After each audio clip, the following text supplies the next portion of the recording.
Collector రాణి సోయామోయ్. ఈమె చాలా సింపుల్గా ఉంటుంది.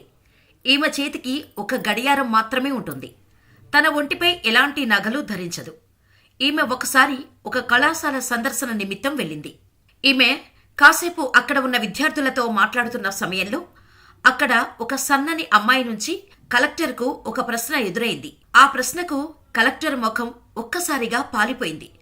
ఆమె సన్నటి నుదుటి మీద చెమట కారింది. ఆమె ముఖంలో చిరునవ్వు మాయమైంది.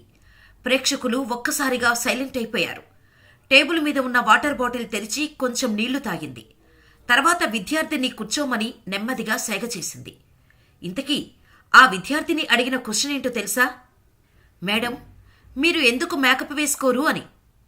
అయితే ఈ విద్యార్థిని ప్రశ్నకు సమాధానంగా ఆ కలెక్టర్ నెమ్మదిగా మాట్లాడటం ప్రారంభించింది. మీరు ఇబ్బందికరమైన ప్రశ్న అడిగారు.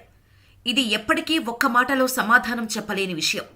దానికి సమాధానంగా నా జీవిత కథ మీకు చెప్పాలి అని ఆమె చెప్పడం మొదలుపెట్టింది. నా పేరు రాణి సోయామోయి. నా ఇంటి పేరు. నేను జార్ఖండ్ వాసిని. నేను జార్ఖండ్లో గిరిజన ప్రాంతంలో పుట్టాను. కలెక్టర్ ఆగి పిల్లల వైపు చూసింది. కోడెర్మా జిల్లాలోని మైకా గనులతో నిండిన గిరిజన ప్రాంతంలో చిన్న గుడిసెలో నేను పుట్టాను. మా నాన్న, అమ్మతో పాటు నాకు 2 అన్నలు, 1 చెల్లెలు ఉన్నారు. వర్షం పడితే కారుతున్న చిన్న గుడిసెలో మేము నివసించేవారం. వేరే ఉద్యోగం దొరక్కపోవటంతో నా తల్లిదండ్రులు తక్కువ జీతానికి గనుల్లో పనిచేసేవారు. ఈ పని చాలా దారుణంగా ఉంటుంది. నాకు 4 సంవత్సరాల వయసులో మా నాన్న, అమ్మ, 2 అన్నదమ్ములు రకరకాల జబ్బులతో మంచంలో ఉన్నారు. గనుల్లోని ప్రాణాంతక మైకా ధూళిని పీల్చటం వల్లే ఈ వ్యాధి వస్తుందని అప్పట్లో మాకు ఎవరికీ తెలియదు. నాకు 5 ఏళ్ల వయసులో మా అన్నలిద్దరూ అనారోగ్యంతో చనిపోయారు.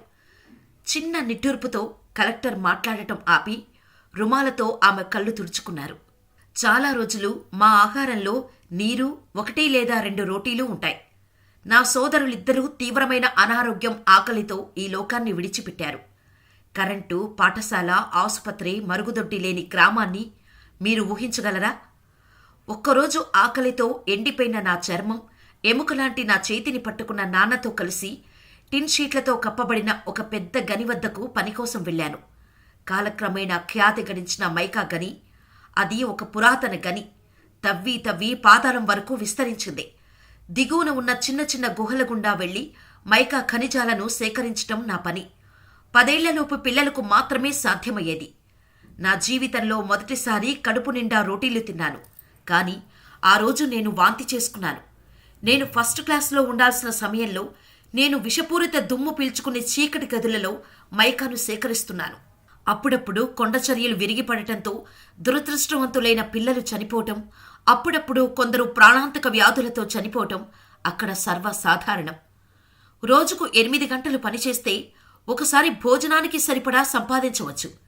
ప్రతిరోజు విషపూరిత వాయువులను పీల్చటం, ఆకలి కారణంగా నేను సన్నగా మారాను. 1 సంవత్సరం తర్వాత మా చెల్లి కూడా గనిలో పనికి వెళ్లడం ప్రారంభించింది. అలా నాన్న, అమ్మ, చెల్లి, నేను కలిసి పనిచేసి ఆకలి లేకుండా బతకగలం అనే స్థితికి వచ్చాం. కాని విధి మరో రూపంలో మమ్మల్ని వెంటాడటం ప్రారంభించింది. ఒకరోజు నేను విపరీతమైన జ్వరంతో పనికి వెళ్లనప్పుడు అకస్మాత్తుగా వర్షం కురిసింది. గని బేస్లో ఉన్న కార్మికులపై గని కూలిపోవటంతో వందలాది మంది చనిపోయారు. వారిలో నాన్న, అమ్మ, చెల్లి ఉన్నారు. కలెక్టర్ రాణికి 2 కళ్లల్లోనూ కన్నీరు కారటం మొదలైంది. ప్రేక్షకులంతా ఊపిరి పీల్చుకోవటం కూడా మరిచిపోయారు. చాలామంది కళ్లల్లో నీళ్లు తిరిగాయి. అప్పుడు నాకు 6 ఏళ్లు మాత్రమే. చివరికి ప్రభుత్వ అనాథ ఆశ్రమానికి వచ్చాను. అక్కడ నేను చదువుకున్నాను. నేను నా మొదటి వర్ణమాలలను మా గ్రామం నుంచి నేర్చుకున్నాను. ఇప్పుడు కలెక్టర్గా మీ ముందు ఉన్నాను. నేను మేకప్ వాడకపోవటానికి దీనికి మధ్య సంబంధమేమిటని మీరు ఆశ్చర్యపోవచ్చు.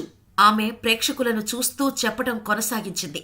ఆ రోజుల్లో చీకట్లో పాకుతూ సేకరించిన మైకా మొత్తం మేకప్ ఉత్పత్తుల కోసం వినియోగిస్తున్నారని నేను చదువుకునే సమయంలోనే తెలుసుకున్నాను. మైకా అనేది ముత్యాల సిలికేట్ ఖనిజంలో మొదటి రకం. పెద్ద పెద్ద కాస్మోటిక్ కంపెనీలు అందించే మినరల్ మేకప్ల్లో 20,000 మంది చిన్నపిల్లలు తమ ప్రాణాలను పణంగా పెట్టిన బహుళ రంగు మైకా మీ చర్మాన్ని ప్రకాశవంతంగా చేస్తుంది. $మిలియన్ల విలువైన మైకా ఇప్పటికీ ఉపయోగించబడుతుంది. ఎంతో మందిని బలిగొన్న నలిగిన పిల్లల చేతుల నుంచి వచ్చి మన అందాన్ని పెంచుకోవటానికి వచ్చిన ఈ మేకప్ను నేను నా ముఖానికి ఎలా వేసుకోవాలి? ఆకలితో మరణించిన నా సోదరుల జ్ఞాపకార్థం నేను కడుపు నిండా ఎలా తినగలను? ఉన్నన్ని రోజులు చిరిగిన బట్టలతో గడిపిన మా అమ్మను స్మరిస్తూ నేను ఖరీదైన పట్టు వస్త్రాలు ఎలా ధరించగలను?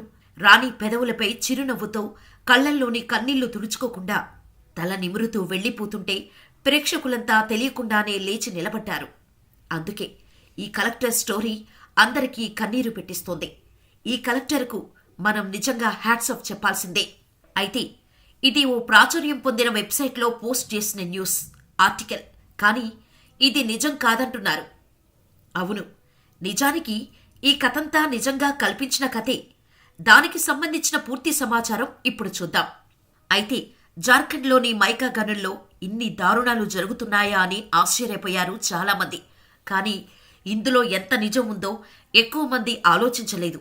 చాలా తక్కువ మంది మాత్రం ఆమె గురించి తెలుసుకోవాలని ప్రయత్నించారు, కానీ తెలుసుకోలేకపోయారు. ఎందుకంటే రాణి సోయోమయి అనే ఐఏఎస్ ఆఫీసరే కేరళలో లేరు. ఆ కథనంలో చెప్పినట్టుగా జార్ఖండ్ నుంచి ఆ పేరుతో ఎవరూ సివిల్స్ రాసి ఐఏఎస్ కాలేదు. రాణి సోయోమయి అనే ఐఏఎస్ ఆఫీసర్ అసలు కేరళలో లేరు. ఆమె మలప్పురంలో కలెక్టర్గా చేయటం లేదు. కానీ ఈ కథను రాసింది మాత్రం కేరళకు చెందిన ఓ రచయితే.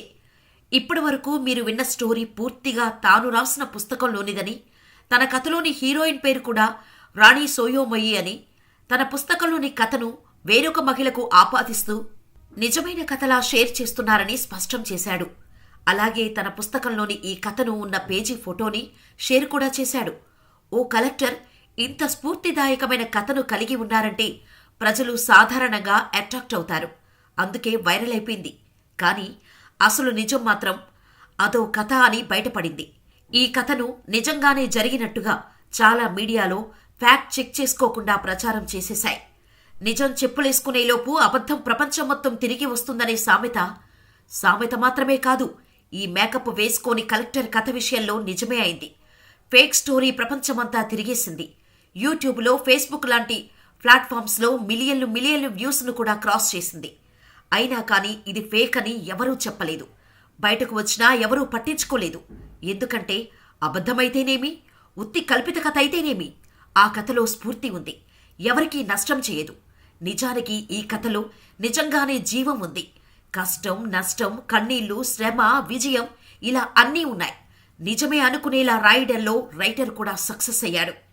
మరి ఈ స్టోరీపై మీ అభిప్రాయాన్ని మాకు కామెంట్ ద్వారా తెలియచేయండి.